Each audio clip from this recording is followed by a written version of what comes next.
Welcome to Southwest Desert, where adventure meets the arid beauty of the American Southwest. Join me as we explore Southwest's lost historical characters, stunning desert vistas, forgotten Native American history, or tales of lost gold mines. There's always something new to discover. Subscribe now and hit the bell icon so you don't miss out on our latest desert adventures. Let's journey together into the heart of the Southwest Desert. Sit back and enjoy.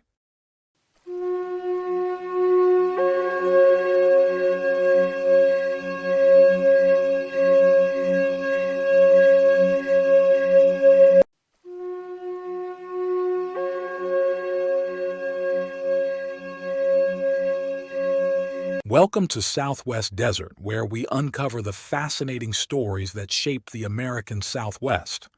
Today, we're diving into what many called America's National Cactus Garden, the Gadsden Purchase of 1854. It's a tale of railroads, gold, and a $10 million gamble that would prove far more valuable than anyone imagined. Picture this. It's March 1853, and Franklin Pierce has just taken office as President of the United States. Standing before his advisors, he declares with conviction, "I want to uphold friendly relations with all the other governments on this continent. Especially, I want to settle the boundary dispute between Mexico and our territory of New Mexico." This declaration would set in motion one of the most significant land acquisitions in American history. The story begins with a series of diplomatic complications. The Mexican War of the 1840s had been, to put it mildly, a diplomatic mess. Unpopular with Americans from the start, it was really the result of a series of misunderstandings with Mexico. When the Treaty of Guadalupe Hidalgo was signed in 1848, the negotiators were more focused on ending an unwanted war than thinking about future needs.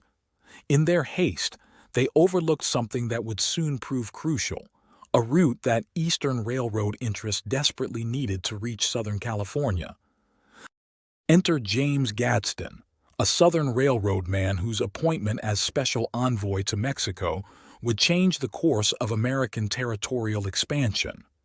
When President Pierce unexpectedly selected him for this crucial mission, even Gadsden himself was taken aback. "But as a voluntary offer from the president, it is the higher appreciated," he remarked, before setting off to Mexico City with a detailed list of instructions. Let's take a moment to understand who James Gadsden was. After graduating from Yale in 1806, he had built an impressive and varied career. He'd been a merchant, served as an army man alongside Andrew Jackson in the Seminole Wars in Florida, managed a successful rice plantation, and finally ascended to the presidency of the South Carolina Railroad Company. He was the first to advocate for a wholly southern railroad route with Charleston as its eastern terminus, a vision that would significantly influence his diplomatic mission. Thank you for joining your desert frontiersman, Alan, for another Southwest Desert story. If you would like to help support my channel and time, hit the super thanks heart icon on the bottom of the video and contribute. This is very helpful. Relax and enjoy. The timing of this mission was crucial. The Southwest had been transformed by the 1848 California gold rush from a remote frontier into a vital corridor of American expansion.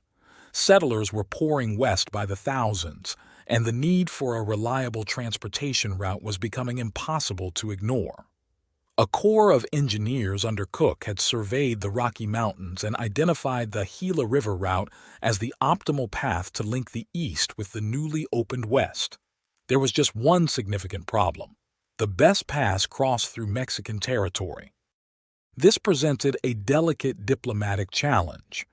Due to the instability of Mexican politics, American officials insisted that any railroad route needed to be wholly on American soil. The path Cook had identified followed old trails that Mexicans and Native Americans had used for generations, later adopted by wagon trains heading to California. Eastern business interests saw this not just as a way to serve the growing mining communities of California, but as a crucial link for trade with the Orient.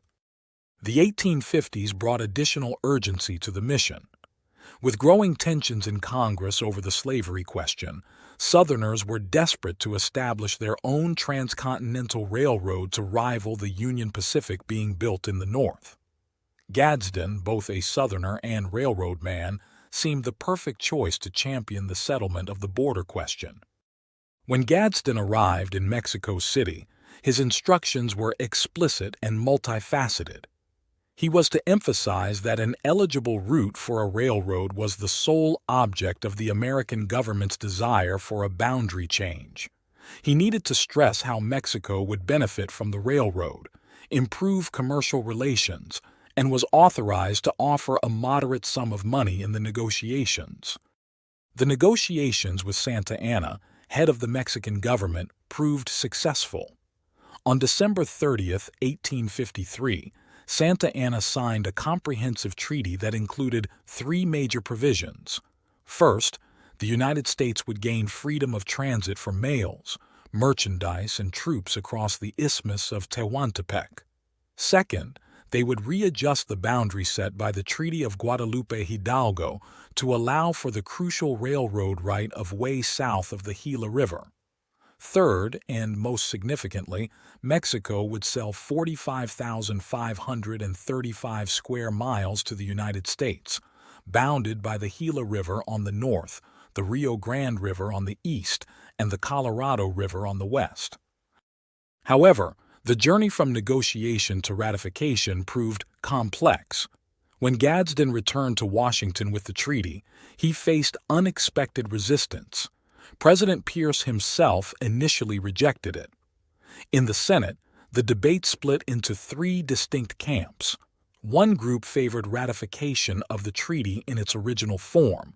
Another pushed for an even larger acquisition of Mexican territory, including a port on the Gulf of California.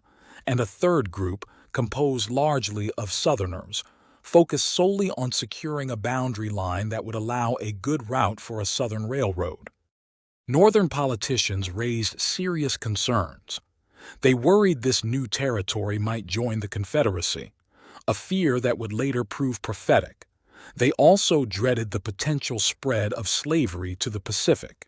These concerns led them to reduce the size of Gadsden's originally negotiated purchase to the area that was finally bought. The public reaction was scathing. Critics mockingly dubbed the purchase "our national cactus garden" and "rattlesnake heaven." The renowned frontiersman Kit Carson dismissively declared that a wolf could not make a living upon it. Thomas Hart Benton condemned it as desolate, desert, and God-forsaken. The Philadelphia Public Ledger cynically observed, "The treaty might as well be called a purchase of the right-of-way for a railroad to the Pacific as any other name." The newly acquired territory brought immediate challenges. Often called Apache country, many wild Apache tribesmen regarded this as part of their tribal hunting grounds. Border disputes persisted for years, keeping the territory in constant turmoil. Raids by Mexicans, Native Americans, bandits, and smugglers contributed to an atmosphere of tension and uncertainty. The political situation remained complex. After June 1854, when the new territory was opened for settlement, problems emerged immediately. The main issues centered around claims for damage by both nations in the boundary dispute and Native American depredations. A real hatred developed between the two countries, and Gadsden's subsequent appointment as ambassador to Mexico proved so unpopular that his removal was requested by outraged Mexicans who had opposed the purchase. Despite these initial challenges, development gradually took hold. One of the earliest pioneers to arrive after the purchase was Charles D. Poston, known as the "Father of Arizona." He established the Heinzelman ore mine, 30 miles from Tubac, and organized the Arizona Mining and Trading Company and a copper mine at Ajo in 1854. The discovery of gold along the Gila in 1858 further accelerated development. The territory's vast size presented administrative challenges. Tucson, the largest city in the Gadsden Purchase area, was 500 miles by stagecoach from the capital at Santa Fe. The Santa Cruz Valley, out of necessity, made and administered its own laws. In 1857, a bill was introduced in Congress to make the Gadsden Purchase a separate territory, though this petition was denied for several years. The Civil War brought significant changes to the region. Most settlers in the newly acquired area were Southerners, and in 1861 they voted to join the Confederacy. That same year, a company of Texas Confederates under Colonel John R. Baylor defeated Union forces in the Rio Grande Valley. In 1862, Jefferson Davis declared it part of the Confederacy. Interestingly, slavery wasn't a major issue in the territory. In 1861, only 22 Negro slaves were counted, though captured Native Americans and Mexicans had long served as slaves. The post-Civil War years brought rapid development. The first railroad track was laid in 1878, initially called the Atlantic and Pacific, later becoming the Atchison, Topeka, and Santa Fe. This brought a flood of prospectors and capitalists for the great mining boom of 1879. The Pecos Valley emerged as a thriving agricultural center in 1888, aided by the discovery of artesian water. The completion of a telegraph line from Fort Leavenworth to Santa Fe in 1869 marked an epoch-making event for the territory, and by 1868, daily mail from the east had dramatically improved communication.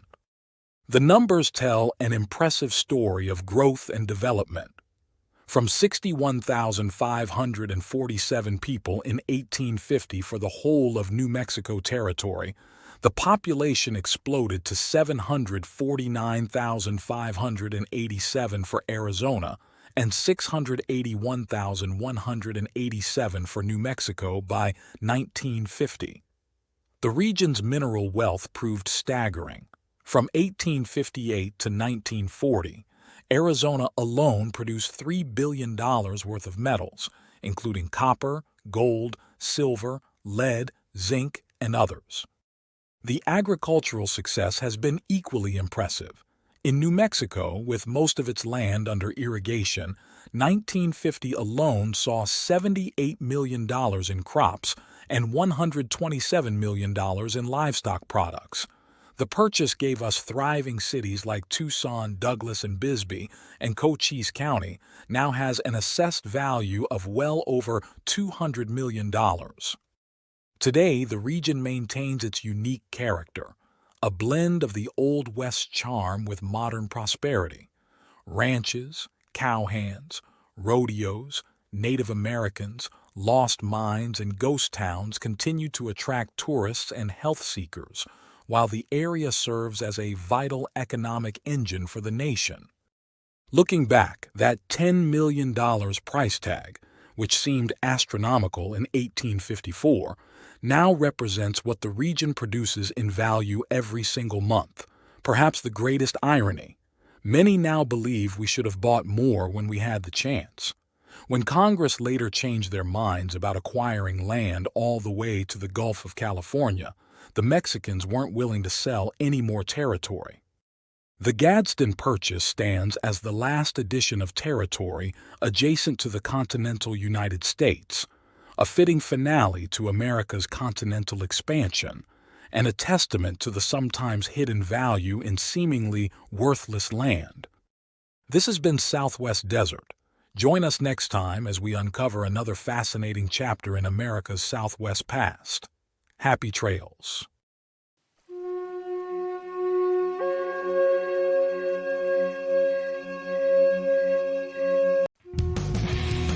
Thanks for watching. If you enjoyed this video, don't forget to like, comment, share, and subscribe for more great content. Hit the notification bell so you never miss an update. See you in the next video.